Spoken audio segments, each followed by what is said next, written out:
Ừ. Tôi sẽ nói gì là cho mình nhớ khá nản nó nữa. Sao sai là khá bà lo. Xí lý chuông gọi là chỉ đi thế. Đó chờ nó.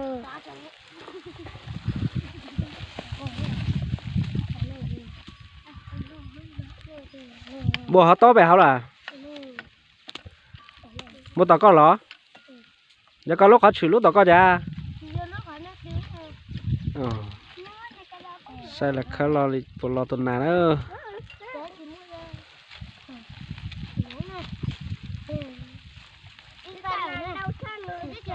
Để tôi muốn lấy từ họ thế. Cho cả nàng sao? Bộ cho đi à? Sao có cho cả nàng này có thể thế? Ô, bộ cho tù. Chỉ từ điện này, nên đời họ từ. Bộ lo tụi nè. Ừ.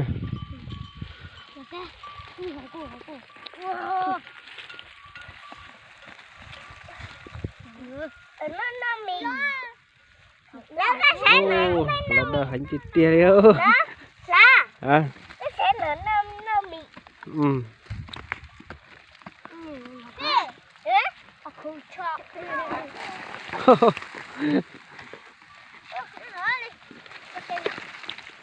Một tàu co hả lọ?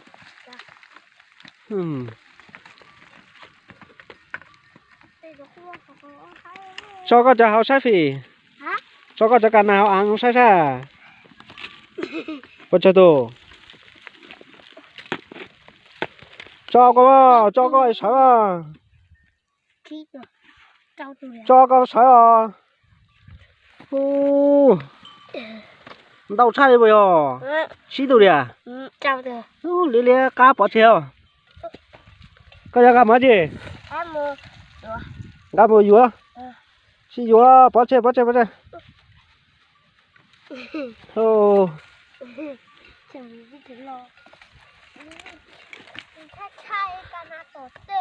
Khai tít tia đi ơi.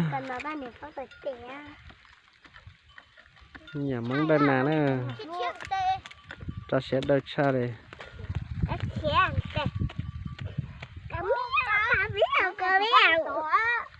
Cho một tàu lúc cũng khó là.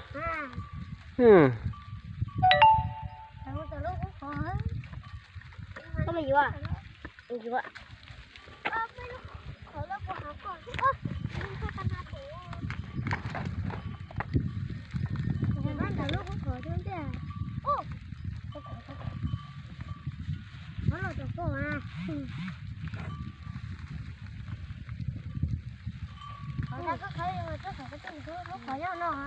Mua bao hậu là?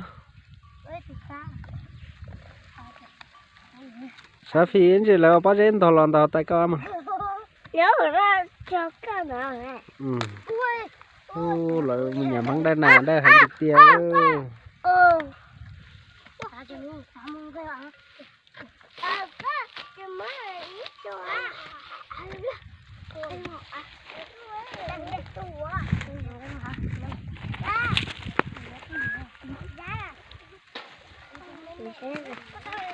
Cho các tôi sai. Có các tuần nào cho nó sai. Cô khơi lọt tụi non thà đâu. Lọt cho tụi.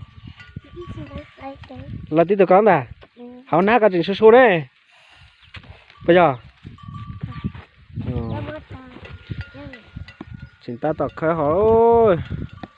Mình nhà mong khơi nào mà khơi tịt tia đi. Đây cả tiền cả lo đó. Từ hả là.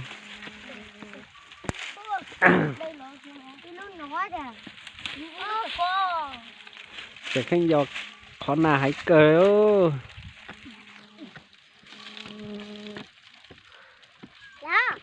Chẳng gạo áo nè ư.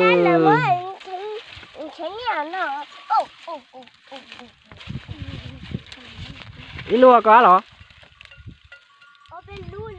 Ở bên lúa đi.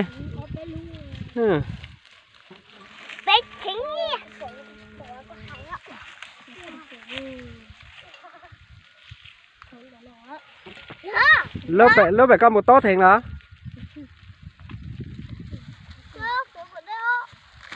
giá lớn đôi dây lỗ giá luôn là nó có chừng sốt tâu giá là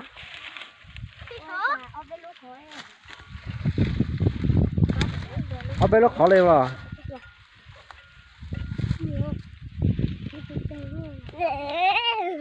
giá cái sẽ nè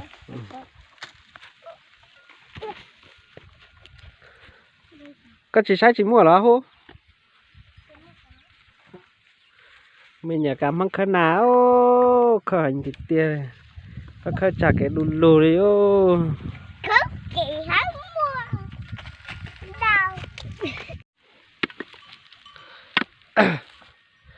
ô là khơi lò on nè đi ô đây lò on nè mình giờ cả măng là đây nào thì mua bình sự đây cha này lò on nè cái nè lò nè mè theo chỉ cho khơi cha khơi to thịt tia đi ơ cơ đi niệm bảo non để khơi điệu